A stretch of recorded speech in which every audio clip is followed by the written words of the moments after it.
Hey guys, good morning all of you and welcome back to my YouTube channel Bharat's Biology. My name is Bharat and today I will be discuss your very important topic that is polymerase chain reaction.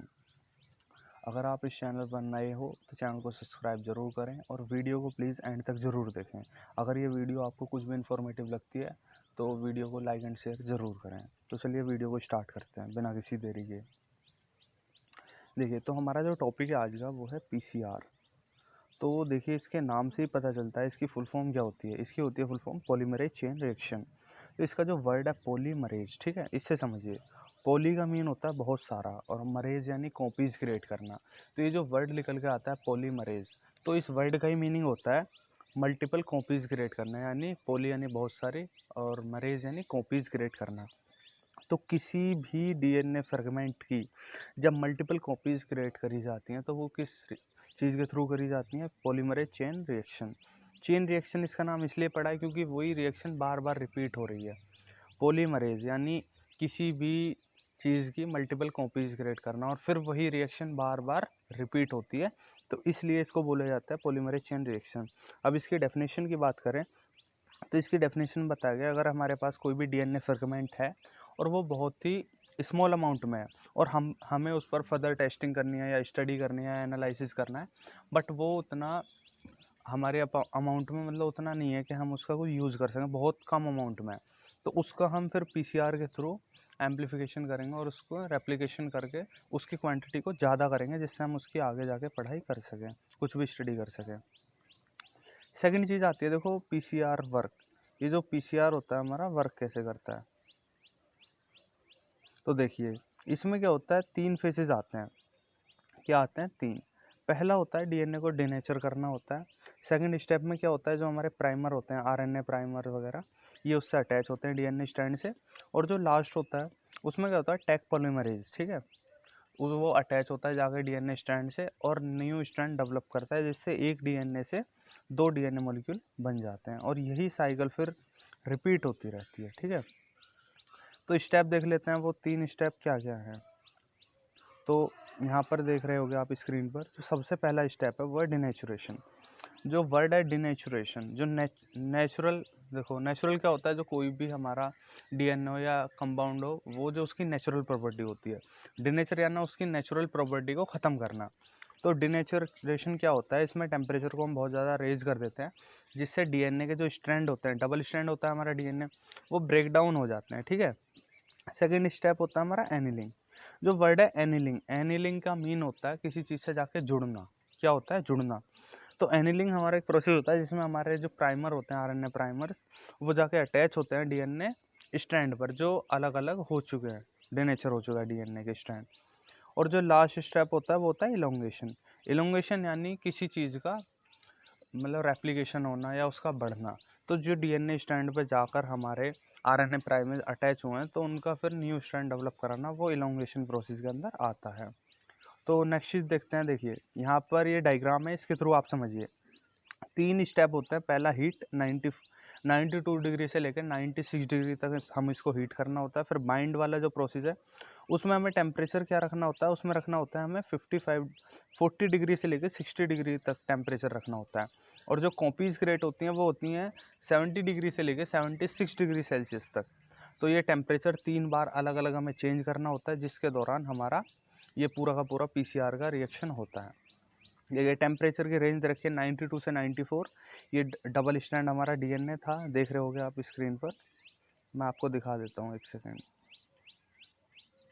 Second रुकिएगा। ये देखिए, ये हमारा पूरा एक DNA double stand वो है fragment.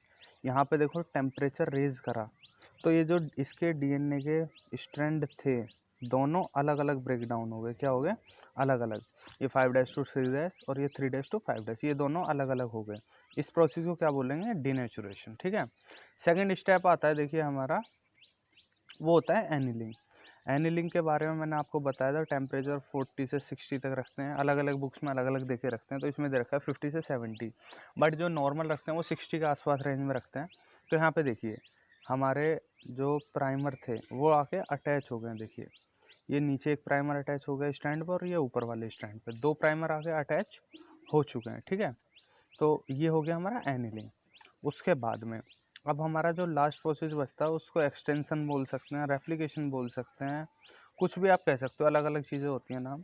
तो यहाँ पर देखिए इसका टेम्परेचर देखा है 72 डिग्री सेल्सियस, ठीक है, एक्सटेंशन का।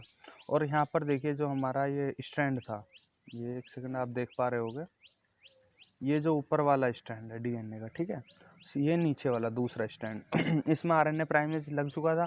तो अब इसमें लास्ट में जो हमारा रेप्लिकेशन होता है या इलोंगेशन होता है या आप एक्सटेंशन बोल सकते हो, कुछ भी बोल सकते हो, तो इसमें आके हमारा टेक पॉलीमरेज एंजाइम हमारा अटैच हो चुका है। और ये क्या करता है, ये जो इसके अंदर फ्रेगमेंट पड़े हुए हैं या जो स्ट्रैंड पड़े हुए हैं, इनको अटैच करता है और सीधा सीधा एक न्यू स्ट्रैंड डेवलप कर देता है, किसका, डीएनए का। यहाँ एक मॉलिक्यूल के एक स्ट्रैंड ये था, एक ये था, दोनों ब्रेक डाउन हुए, एक न्यू स्ट्रैंड बनने डेवलप हो गए। और एंड में जाके क्या हुआ, टेक पॉलीमरेज अलग हट गया और ये देखिए उस एक डीएनए फ्रेगमेंट से एक तो ये अलग प्रिपेयर हो गया डीएनए फ्रेगमेंट, एक ही ये हो गया। तो एक ही डीएनए के फ्रेगमेंट से दो डीएनए की कॉपीज बन गई और इसका जो जेनेटिक मटेरियल होता है सारी प्रॉपर्टीज सेम होती हैं, ठीक है। उसके बाद देखिए आपको ये समझ आया कि एक डीएनए मॉलिक्यूल से दो डीएनए मॉलिक्यूल यानी फ्रेगमेंट बनाना, और यही प्रोसेस रिपीट चलता है साइकिल्स में, 1 से 2, 2 से 4, 4 से 16, 16 से आप इसका मतलब स्क्वायर कर लीजिए 256, इसी टाइप से मतलब चलता रहता है। आप आते हैं देखिए, अब इसको समझिए एक बार, कंपोनेंट्स वगैरह जो इसमें है मैं आपको एक बार समझा देता हूँ थोड़ा। इसमें क्या क्या कंपोनेंट होते हैं पीसीआर साइकिल के दौरान। डीएनए का सैंपल होना चाहिए हमारे पास, प्राइमर होने चाहिए, न्यूक्लियोटाइड्स होने चाहिए जो हम इंस्ट्रूमेंट के अंदर अपने डालते हैं जिससे स्ट्रैंड बनने में हेल्प मिले। टेक पॉलीमरेज होता है, मिक्स बफर होता है हमारे पास, और पीसीआर की ट्यूब्स होती हैं, ठीक है। सेम प्रोसेस के बारे में बताया गया है। देखो ये हमारा डेनेचुरेशन हुआ, ये डेनेचर हो गया, यहाँ पर फिर ये एनिलिंग हुआ, उसके बाद में एक्सटेंशन हुआ, और एक डीएनए फ्रेगमेंट से दो डीएनए फ्रेगमेंट बन गए, और यही साइकिल रिपीट होती है। देखो 1 से 2, 2 से 4, ये चीज़ आपको देखो समझ आ रही होगी, ये पूरा का पूरा प्रोसेस वही है। और मैंने इतनी आसान भाषा में समझाया, आप लोगों को समझ आ गया होगा, ठीक है। तो एप्लीकेशंस की बात करें पीसीआर की, कि पीसीआर का यूज़ क्या है, तो इसका हम यूज़ करते हैं डिटेक्शन ऑफ पैथोजन के लिए। हमें किसी भी पैथोजन का डिटेक्शन करना है जिसके बारे में हम जिसके बारे में नहीं जानते हैं, तो ऐसे पैथोजन का डिटेक्शन करते हैं। और जैसे हम डीएनए को इसमें इतना डीपली पढ़ लेते हैं, जब डीएनए का वो होता है रेप्लिकेशन, तो हम काफ़ी डीपली जान सकते हैं। तो उसमें अगर कुछ म्यूटेशन होता है डीएनए के अंदर, तो उसमें यूज करा जाता है। जैसे कोई छोटा बच्चा है, तो जैसे कोई लेडीज़ प्रेग्नेंट होती है, तो बच्चा 2 या 3 महीने का बच्चा हो, तो उसका डीएनए लेकर और हम उसके अंदर स्टडी करके पीसीआर के थ्रू, जो हमारा पॉलीमरेज चेन रिएक्शन है, उसके थ्रू पता लगा सकते हैं कि बच्चा स्वस्थ है या इसमें कोई बीमारी है। तो वो म्यूटेशन वगैरह हमें पता चल जाता है। डीएनए फिंगरप्रिंट में इसका यूज़ होता है पीसीआर का, जीन थेरेपी में, और डिटेक्शन ऑफ स्पेसिफिक पैथोजन। तो ये सभी इसके एप्लीकेशंस हैं, और भी काफ़ी सारी एप्लीकेशंस हैं जो पीसीआर की यूज़ होती हैं। तो आई होप कि वीडियो आपको समझ आया हो, बट मैं फिर भी एक बार आपको ये पूरा का प्रोसेस दोबारा से समझा देता हूँ। पीसीआर पॉलीमरेज चेन रिएक्शन यानी नाम से पता चलता है क्या होता है, मल्टीपल कॉपीज क्रिएट करना किसी भी डीएनए फ्रेगमेंट की, ठीक है। ये बिल्कुल रेप्लिकेशन की तरह है। देखिए इसका स्टेप देखिए, जो हम डिनेचुरेशन करते हैं, ये चीज़ मैं आपको बताना भूल गया था।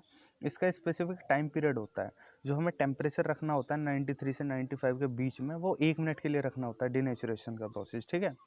उसके बाद जो हमारा सेकंड प्रोसेस आता है वो क्या होता है, एनिलिंग। क्या होता है, एनिलिंग। इसका हमें टेम्परेचर 40 से 60 या 50 से 55 जो भी रेंज होती है उसके बीच में लाके 45 सेकंड के लिए हमको रोकना होता है, ठीक है। फिर जो लास्ट होता है इलोंगेशन या रेप्लिकेशन या एक्सटेंशन, इसमें टेम्परेचर हमें 70 से 75 रखना होता है, और ये प्रोसेस हमारा 1 से 2 मिनट के लिए इसी टेम्परेचर पर रोक के रखना होता है। और इसी टाइम पीरियड के दौरान हमारी रिएक्शन हो जाती है और एक डीएनए से दो डीएनए मॉलिक्यूल बन जाते हैं, फिर 2 से 4, यही प्रोसेस हमारा चलता रहता है। गाइज अगर आपको ये वीडियो पसंद आई हो या इससे आपको कुछ भी सीखने के लिए मिला हो, तो हमारे चैनल को सब्सक्राइब ज़रूर करें। मैं इस चैनल पर ऐसी इंटरेस्टिंग वीडियोज़ लाता रहता हूँ टॉपिक से रिलेटेड।